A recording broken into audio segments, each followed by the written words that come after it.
I have a bit of an obsession with collecting musical instruments, and it all started in ye old year of 2009. I was about 16 years old, running errands with my mother, and we walked into AJ's Music in Niagara Falls, Ontario, and they had a bass guitar hanging from the ceiling. That's a weird place for a bass guitar, but that's where it was. It had its logo sanded off the headstock, although I was told it was a Barracuda. It was a P-bass style guitar. And I didn't buy it, so I don't actually remember how much it cost, but it was purchased for me for my birthday, courtesy of my grandmother. And, on my way out, very excited that I finally had my first instrument that I could start learning to play and make my own music. With a pocket full of money from my grandmother, I saw this guy in a glass case. Okay, maybe not this guy specifically, but a Fab Distortion. The original one broke down, and while I was trying to fix it, my entire pedal collection, including the broken one, which was in pieces, was stolen from me. But lucky for me, last year I spotted this guy listed at the Hawk Shop for $30, and I jumped on it because I've been wanting to give this thing another chance, because I was under the impression early on that, you know, this is a cheap guitar pedal, it can't be used to make any real good sounding music, and the only reason I held on to it was for the nostalgic purposes of it. And while I bought this partly for nostalgic purposes, I really do genuinely want to use this to make music. It's just a matter of me not being used to using pedals. I'm used to the way my modeling amp sounds, because it has a bunch of virtual guitar pedals built into it and stuff, and models of really, really good amplifiers from over the years. That was the weirdest way I've ever said it. Why am I pronouncing things stupid? Today's video is not about my inability to speak English. Oh my god. This video is not about my inability to speak Anglais. It's about diving back to what it was like for me to start learning to record musical instruments so that I could then write and record and release my own songs. And it all started with a bass guitar and this boy, in the stupidest way possible, although I was a kid, so I will forgive myself. Basically what I did back then was I took a 3.5mm cable, which was stereo at the time, and put an adapter on it to make it 1/4 inch.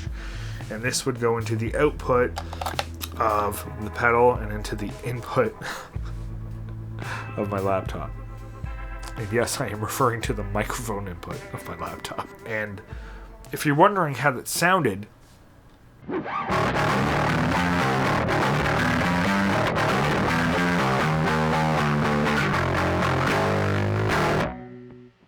kind of. But then at some point in 2010, late 2010, maybe early 2011, I got the Ashbury guitar kit out of Zellers, and it came with an amp. So for the first time ever, I actually had an amp to plug my bass guitar in, but I also had a guitar. So obviously I would run the bass into this, and then this into the Ashbury amp. And it sounded fine to me as a kid. I mean, knowing what I know now and having a lot more experience with how amps sound, I know that it doesn't sound great, but maybe I can make it sound great via mixing and mic placement and stuff. As I sway and wait for the coffee to brew, I stand and play this guitar for you. That's probably the best I've ever played and sung at the same time. It was for stupid shit. Word on the street is that you want the obligatory overview part of this video where I show you the many features of this here Fab Distortion pedal. Well, buckle up, buckaroo. I'm an idiot, and I'm gonna do exactly that. It's a pretty basic distortion pedal. You have your distortion knob, your tone knob, and your level knob. This one decides how much distortion is happening. This one brightens and darkens your tone, and this one tells you how loud basically the master volume of the pedal is. Then you have your pushy button to do with your foot, to press with your foot, and you got your I/O on the back. The middle is the power, and this is the input and output. And that's basically it. It's got a handy little thumb screw in the bottom, which you actually do kind of need a screwdriver for to replace the 9-volt battery. But this thing drains batteries pretty fast, so I'd suggest getting a power supply. So don't mind me. I'm going to be doing this while I sit on the floor because I don't have a chair that will fit in this very tiny space right here while I got camera equipment set up. So this is what it sounds like with the pedal off. I think I could probably give me a little more volume.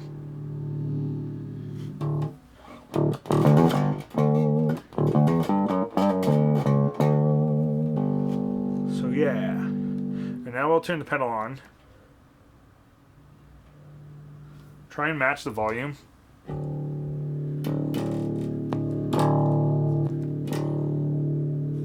little bit of drive or distortion.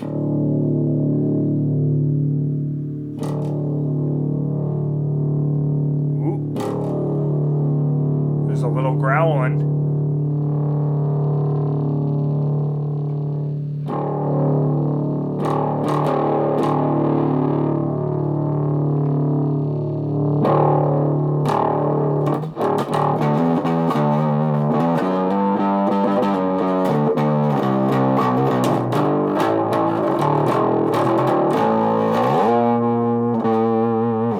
Maybe a little too much distortion.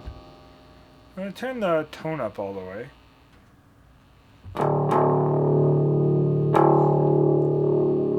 Try and use it as a bit of an overdrive.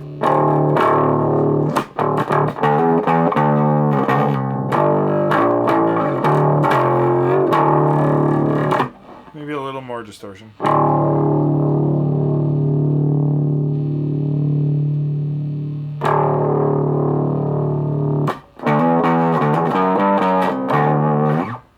Like that. It's got a little bit of a growl, but not too much.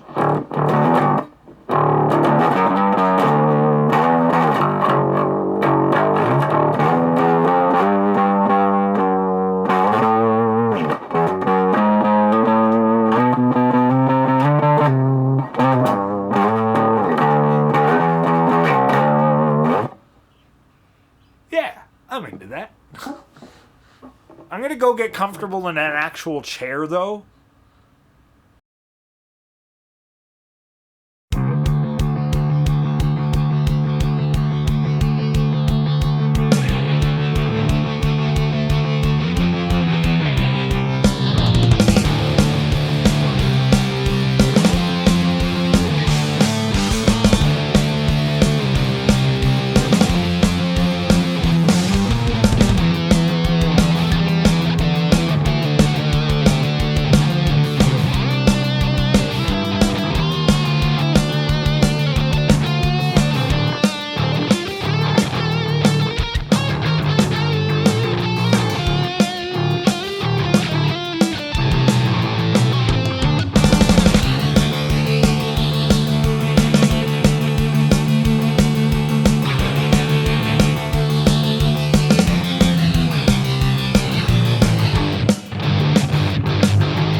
That wasn't that bad for an improv. I'm actually really happy with how that sounds. Despite being very rough and not really well thought out because it was all improv, there are parts that I really enjoy.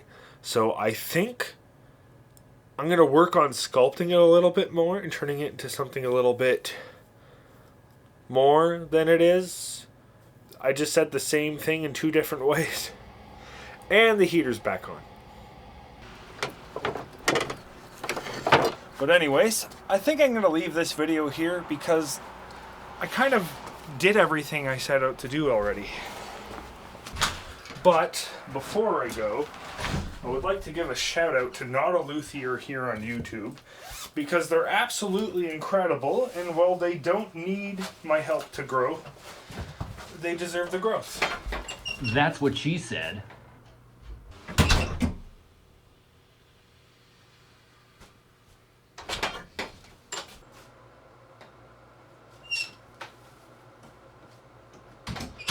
I'll leave a link in the description.